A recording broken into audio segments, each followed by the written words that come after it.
Children's advocacy centers have been around since the late 80s.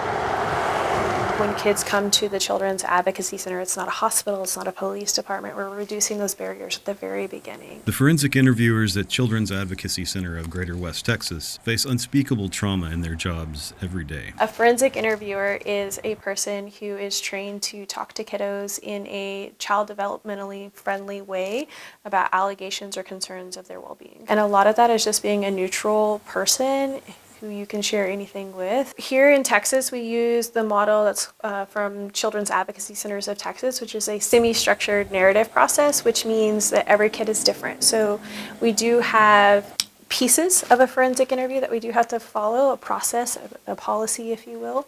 But every child, every situation is vastly different.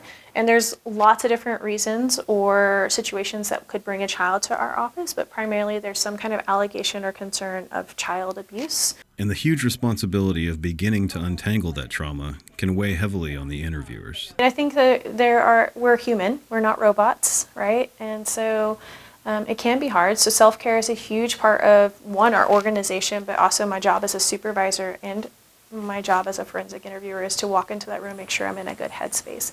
For me, I have a 5-year-old daughter and she's my why every single day.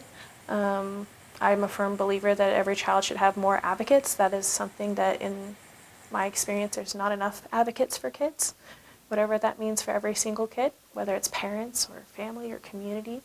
And that's my why. When I look at my daughter, I think I want her to have a safe, healthy childhood, and that's what every kid deserves.